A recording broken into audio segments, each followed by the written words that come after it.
Vă spun bun găsit, doamnelor și domnilor, la o nouă ediție emisiunii Viitorul Medicina Holistică. Ca de fiecare dată, alături de noi este doamna dr. Florinela Balan, specialist în medicină holistică, și vorbim astăzi despre o temă cu totul și cu totul deosebită: abordări holistice, epigenetica. Doamna doctor, înțeleg că acum abordăm un domeniu al biologiei celulare. Sigur, ceva nou, pentru că n-am făcut până acum acest lucru. Dar nu numai biologie celulară și al relației la mediul înconjurător, pentru că să știți că există un specialist în medicină care se ocupă cu acest lucru. Este foarte cunoscut, se numește Bruce Lipton și este foarte cunoscut în lumea medicală, dar nu numai, este un om de știință și o să vedeți că vorbește foarte holistic. A fost pasionat ca biolog de celule STEM. Știți ce sunt celule STEM? Sunt acele celule primordiale din care putem face orice, un fel de matrice, un fel de punct de pornire a celulei, respectiv clonarea celulelor STEM, că a experimentat acest lucru din 1967. S-a ocupat cu acest lucru, adică acum 40 de ani, și o să vedeți că este un specialist în domeniu. A făcut observații medicale. O să avem un filmuleț despre acest lucru și aceste observații medicale, aceste, să zicem, concluzii la care a ajuns el, schimbă radical raportarea noastră la gene și la mediul înconjurător, influența lor respectiv, și o să vedeți că tot ce spune el sunt chei de fapt de vindecare în medicina holistică. Și aș vrea chiar să începem, pentru că e mult material, să începem cu acest filmuleț, dacă cei din regie sunt de acord. It's Bruce Lipton. Hi, Bruce. Hi, and thank you so much for this opportunity. So Bruce has written a book which came out 5 years ago, Biology of Belief, which has sold really, really well. And he has a new book out fairly recently, which I had the talking book of, Spontaneous Evolution.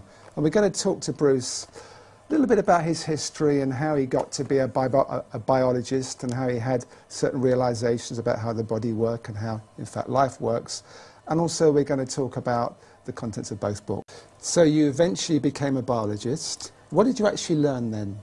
Well, it was interesting because I became a biologist, a developmental cellular biologist. I'm working on cells, of course, and in my graduate work I was cloning stem cells. And it's interesting because a lot of people think stem cells are something brand new that just came into this world recently, and the fact was I was cloning stem cells back in 1967, 40 years ago. And the significance was, while I was doing this research, I was also teaching medical students. So I was teaching medical students the foundation of how cells work, the conventional story out of the textbook, genes control life, what we call the genetic determinism, the belief that genes control your traits, behavior, your physical characteristics, etc. And what my research revealed when I was studying the stem cells was this, very profound. I put one stem cell in a petri dish all by itself, and it would divide every 10 to 12 hours. So it'd be 2, 4, 8, 16 cells, 32 cells. After about 2 weeks, I have thousands of cells in the petri dish, but what was unique? They were all genetically identical.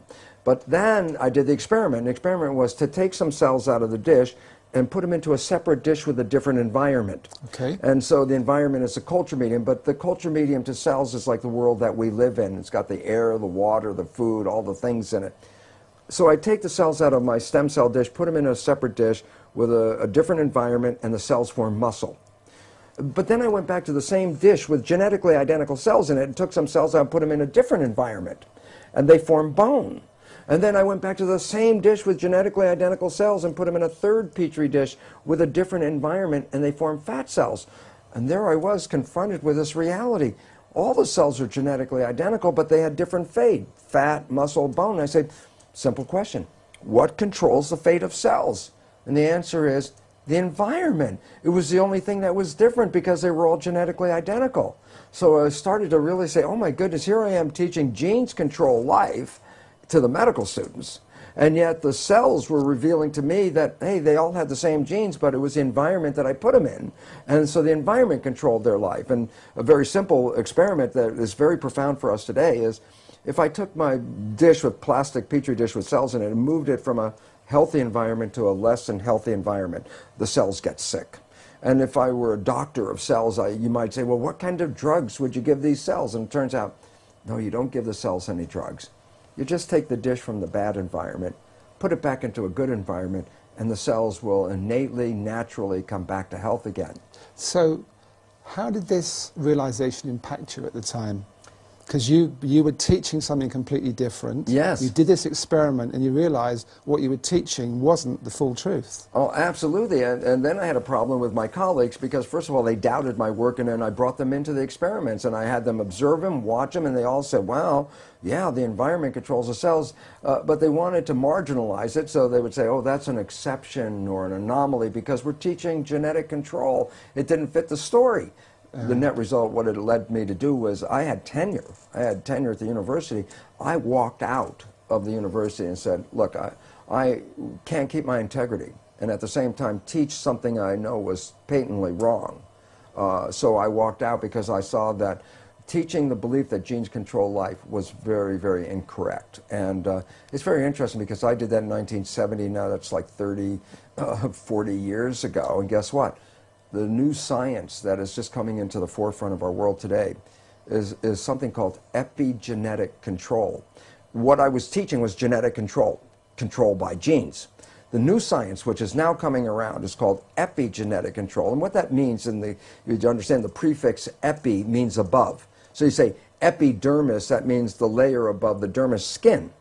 If I say epigenetic control, literally it says control above the genes. And this is the new science. And why is it profound? Because when you teach genetic control, you teach victimization. You didn't pick the genes as far as we know. The genes control your traits. You can't change the genes, so you become victimized by your heredity. And the new science, epigenetic control, reveals how your response to the environment, as you change your response to the environment, you change the fate of your cells, just like in the Petri dish. That makes you a master, because you are the one that has the opportunity to change your perception and response, so therefore you're the one that controls your genes.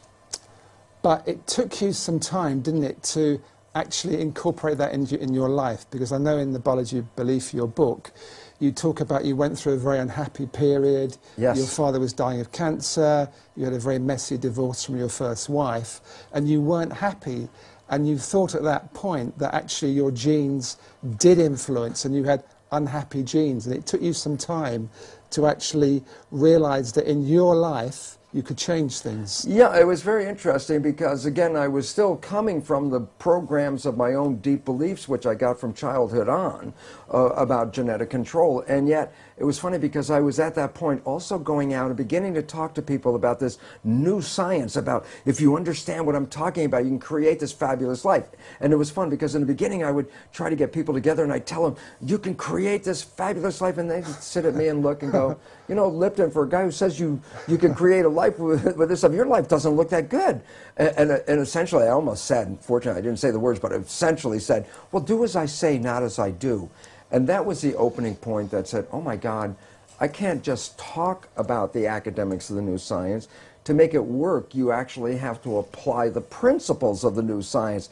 And that was a change point in my life where I said, well, I'm not going to lecture on this unless I verify to myself that by influencing my personal beliefs and attitudes and things that I can change my biology.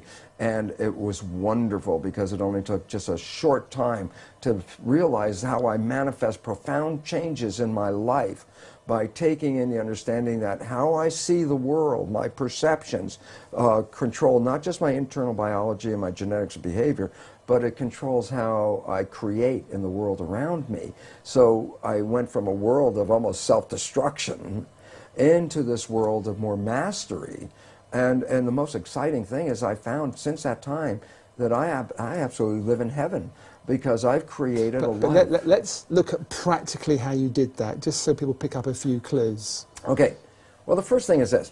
The work showed that your mind's perception of the world changes your biology, the chemistry of your body, which changes your cells. And I said, okay, so if you control how your mind operates, then you can control your chemistry. But then here's where the problem comes from. There's two parts to the mind. The conscious mind, which has your personal identity, your spirit, your source attached with it, is a creative mind. The conscious mind can see into the future, can review the past, solve problems. The subconscious mind, the other mind, is more of a habit mind. That's when you learn how to do something, and once you learn how to do it, you don't have to think about it, it's automatic.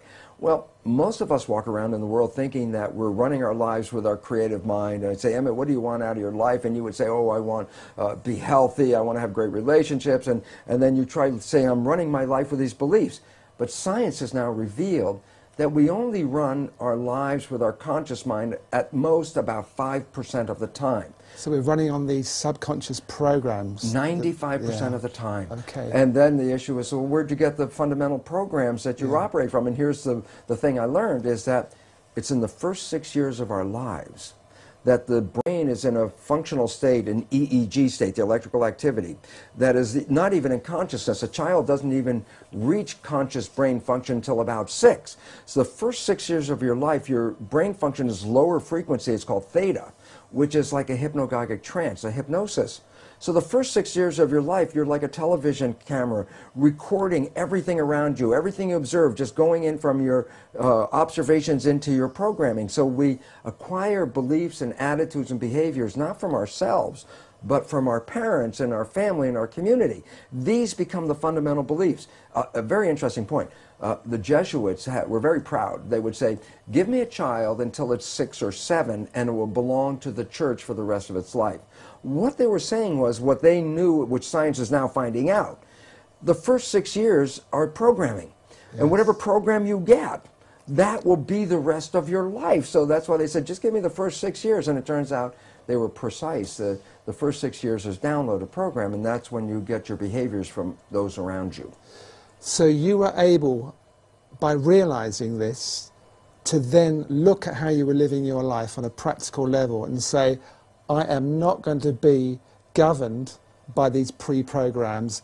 I am going to live my life in a more conscious way. Am I oversimplifying this? Yeah, that's a fundamental statement of how it works, but it's not as easy as, oh, okay, I've just changed my thinking about it. It's like, well, because as the thinking is not that much in our control. The brain is operating, as I said, 95% from the subconscious. But how did you actually then get results in a relatively short space of time? Well, the first thing, how does the subconscious learn? And that's a very critical thing. The conscious mind can learn from reading a book. So the subconscious mind can read a self-help book, and you go, wow, that sounds really great. And then you find you read the book, but your life is still the same. And it turns out, why? And the answer is because the subconscious mind is more of a habit mind, things that you repeat over and over again. Yes. So the reality is, if you can stay conscious, be present, and when those negative thoughts come in our head, and psychologists tell us 70% of the time, the thoughts that are going through our head are negative and redundant, so the same negative thoughts are going through. If you could stop those thoughts, if you could hear them as they come through, like, oh, that's not going to work, or this will never happen, those kind of... Ceea ce spune el este că mediul înconjurător, de fapt, mediul de cultură inițial, știți că el era biolog, a făcut diferența în direcția de dezvoltare a celulelor stem, adică le-a transformat, ați văzut, în funcție de mediu, în celule osioase, celule musculare, adică pur și simplu genetic erau identice și apoi, fiindcă le-a mutat în medii de cultură diferite, ele pur și simplu au devenit diferite. Și așa e și în viață. Noi suntem aceiași creați de Dumnezeu, că suntem copiii lui Dumnezeu și practic noi suntem genetic identici, cum ar veni, suntem aceeași creație, dar noi suntem creați diferit, în medii diferite, puși în medii de cultură diferite și atunci trebuie să știți că devenim diferit. S-a văzut acest lucru în medicină, s-au făcut studii și s-a văzut că, de exemplu, dacă cineva este înfiat, știți? Un copil care este înfiat, el va lua acel tipar, acea programare, acea setare de la mama adoptivă. Nu va mai face setarea pe care au ceilalți frații lui care au rămas, să zicem, la mama originale. Foarte interesant acest lucru. Vă dau un exemplu.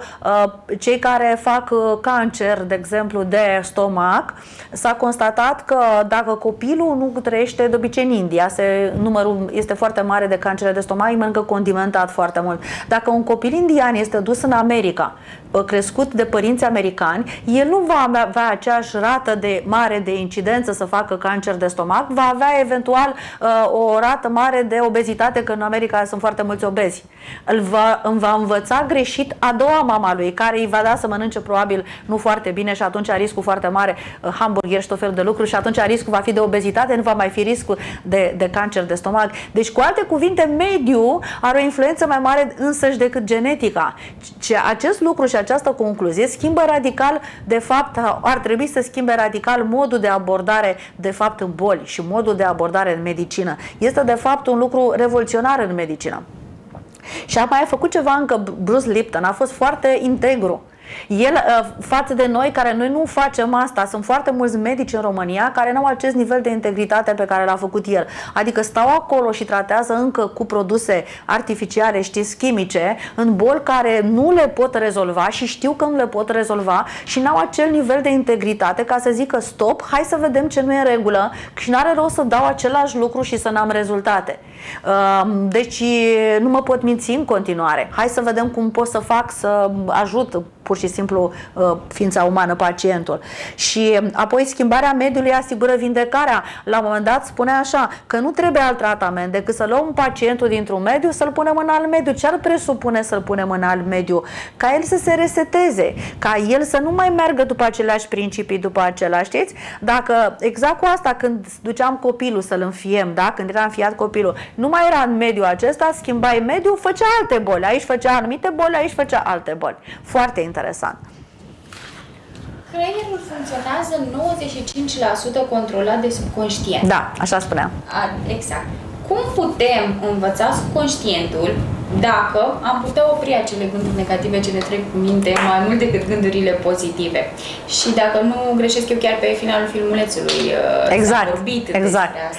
Și ca să vedem răspunsul, eu vă propun deja, pentru că e foarte mult material, să vedem deja al doilea filmuleț. If you can hear them and stop them consciously, say no, change the belief right there, just give the more positive thing. As you repeat this more frequently and you keep repeating it, the subconscious mind begins to learn. So as a habit, if you stay conscious and you have to work at it, and here's why people say, well, how come only 5% from conscious mind, 95% from subconscious? Because the conscious mind can think into the future and think into the past and solve problems. Then think about it yourself. Most of the time, you're thinking about something. Well, if you're thinking, you're using the conscious mind. Well, if you're using the conscious mind for thinking, then who's running the show? And the answer is, when you're not paying attention and you're thinking about what I'm going to do tomorrow, your subconscious is running the show. So you use the words, be present. Be present. Which be mindful. We hear a lot. So be mindful, which really means be aware of what's going on. So you get an automatic reaction, you're aware of that, and you say, I don't want to go there, that's an old pattern, and you look at a new way to be in that situation. Exactly. And you have to repeat it over and over again because it's a habit. So you have to every day, but ultimately you can repeat it. Yet there are, fortunately now, very many new healing modalities that, that can help you rewrite the subconscious beliefs much faster. So I get very excited because some of this may take work for people because you have to really be present, and yet we're so bombarded with information and our lives are so busy that our conscious mind is almost always wandering, trying to resolve issues and problems and things we have to work out, which then means the subconscious mind is running the show. And it's very interesting because most people will be very familiar with this story. I tell it to my audiences and they all laugh because they're familiar with it. And I say, look, you have a very close friend. You know your friend's behavior. And you happen to know your friend's parent. And at some point you see that your friend shares the same behavior as their parent. So you casually volunteer, you go, you know, Bill, you're just like your dad. And that's when you have to back away from Bill. Because Bill's the first guy that says, how can you compare me to my dad? And everyone laughs because they're familiar. But I say, no, there's two very profound points from that one story. And profound point number one, everybody else can see that Bill behaves like his dad. He got his programming from his dad. It's only Bill who doesn't see it. And profound point number two, we're all Bill. Because all of us got programming and all of us operate with these programs and we don't even see we're doing it, that we even when told we're doing it will deny that we do these behaviors because we don't even see when we're doing it. That's why it's called subconscious, below conscious. Because you went from, and I'm quoting from your book, wanting to be anyone but me, to being, I think you quote yourself as the happiest man in the world. You felt so happy. Oh my So you proved that this can work. Well, I had to, because I said when I first started talking about it, it was from an academic, conscious point of view. This is what I learned. But my subconscious programs were still exactly the same. So while I had this wonderful knowledge, my life still wasn't anything I wanted to brag about it, because it wasn't. And as you know, that old game, well, who would you like to be? And I could think of anybody I'd rather be than me. And yet, when I started to apply the new science and rewrite the subconscious so it supported me rather than the programs of limitation or disempowerment that we get from our parents and our community as children, which almost all of us get, when I put in the new programs, all of a sudden I started to find, my goodness, my life completely turned around. All wonderful things started happening in my life. I was healthier. I haven't been to a doctor in 20 years. I don't need that. I don't take any of their drugs. Why? Because most of the illness is just from the stress of not living in harmony. And when you learn to get rid of the limiting programs that we got as children and put in programs that support you, guess what? Then all of a sudden the place turns into heaven. And it's interesting, people, I tell people, well, you create your own life, and then they look around and go, I don't want responsibility for this, but I say, well, you didn't know you were creating with these unconscious beliefs. And yet then I tell people, especially people that have fallen in love, and people have fallen head over heels in love, I say, go back to that time when you first fell in love. Let me ask you a question. Were you healthy? And oh yeah, I was healthy as anything. I said, did you have energy? I said, oh, I had so much energy, made love for days in a row without even eating. And I go, yeah, and I go, and how was life for you? It was so exciting. I couldn't wait for the next day. So I said, in this little period that that I refer to as a honeymoon, I say, wasn't life like heaven on earth? And they go, well, yeah. And I go, that was not an accident. That was an actual creation. And you say, but what was different that made life so heaven on earth during love? And the answer is because you become very self-conscious of yourself. You don't rely on the habits. The day before you meet this person, you're going to go on a date. I say, especially to women, I say, how long did it take you to get dressed? And they say, well, it was 15 minutes and I was out of the house. And then I say, now, tonight, you're going to go on a date with this person who has just rocked your world. And I say, how long does it take you to get dressed? It's like, my God, it may take an hour or two. And I say, yesterday 15 minutes, today an hour or two. What's the difference?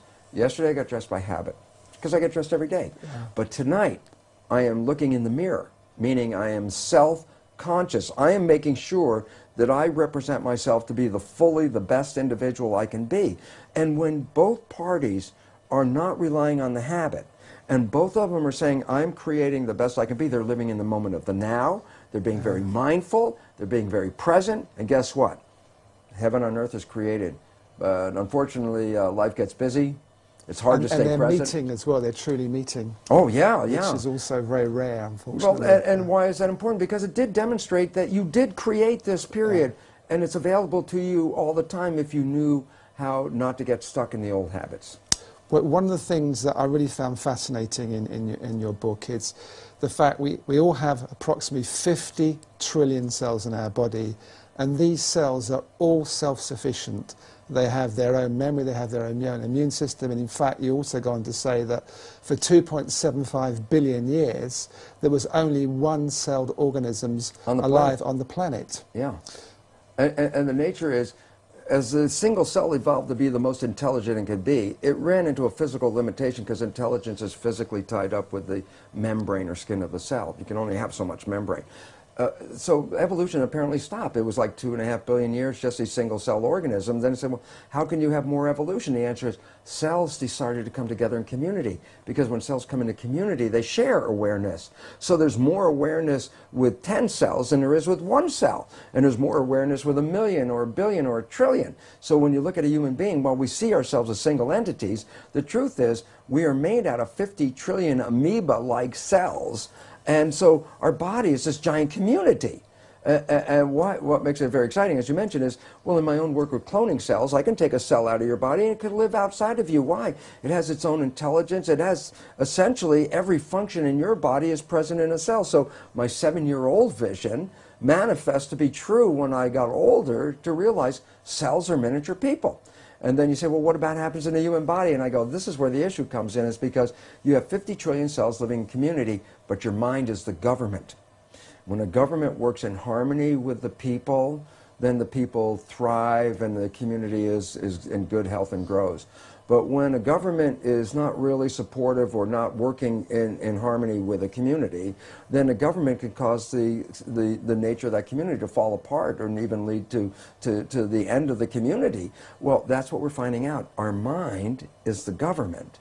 And when we entertain harmony and the right living and balance with nature and with each other, then we provide our 50 trillion cells with very life-supporting information, and chemistry. So harmony means giving the body good food, Yes. not being stressed out, Absolutely. living in a happy environment. Yes.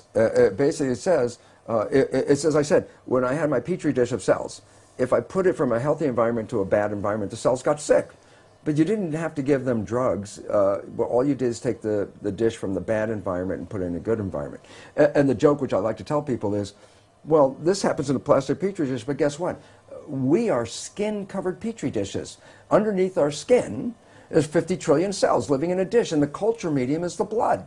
And so when I change the culture medium in a plastic dish, I change the fate of the cells. And I say, well, then what controls the culture medium? My blood, the chemistry. And the answer is, my thoughts influence my brain, and the brain releases chemistry that matches my thoughts. So when I'm in stress or I'm afraid of the world, I release different chemistry into the blood than if I open up my eyes and I find myself in love. I release completely different chemistry. And it's like, well, all I have to ask an individual is, how do you feel when you're in total love, or how do you feel when you're in fear? And the answer is, well, I feel totally different. And guess what? All the cells are bathed in that chemistry. And so the feeling of love produces totally different chemistry in the blood, chemistry that supports growth and healing of the body and supports the immune system. And in contrast, when we perceive reasons to be afraid and we release stress hormones into our body, we actually shut off the growth mechanisms and the immune system to save the energy. Why? Because if you believe you're going to have to run from that lion, you want all the energy available to run from a lion. So when a person is in stress, they allocate their energy reserves for fight or flight, but take it at the expense of the health of the system, the immune part of the system. And so the more stress you're under, the more bad chemistry, in a sense, of not supporting you that you experience. And it was a very important point. In our evolution, stress or fear was not the mainstay of life. The mainstay of life was to be happy and live in the harmony of the environment. Every now and then a saber-toothed tiger would come. Okay, now it's time to be stressed out. Now it's time to run. But the point is, once you escape from the saber-toothed tiger, in the old days, then it's like, oh, back to health and harmony. And I say, well, what about today's world? Today's world is 24/7 run from the tiger. And this is not biologically sustainable, because the chemistry of protection contrasts with the chemistry of growth. Yeah, it's interesting how the body, you point this out in Spontaneous Evolution, your second book, that how the body also is a snapshot of how we are as a human race. Oh, absolutely, because what we would see from a new understanding of evolution, which is a great extension beyond the Darwinian belief, which is quite limiting, okay, and quite troublesome, in fact. Because just think about what the principal Darwinian belief is, that evolution is based on a struggle for survival with a competition for fitness. So that says, oh my God, then our world is, we're all out there in a dog-eat-dog rat race trying to survive, because if you stop running, the person behind you is going to run over you. So if that's your way of life, then every day, by definition, you are living in a stress hormone body because of all the fears that we have. And yet evolution says, no, evolution is based on community and cooperation.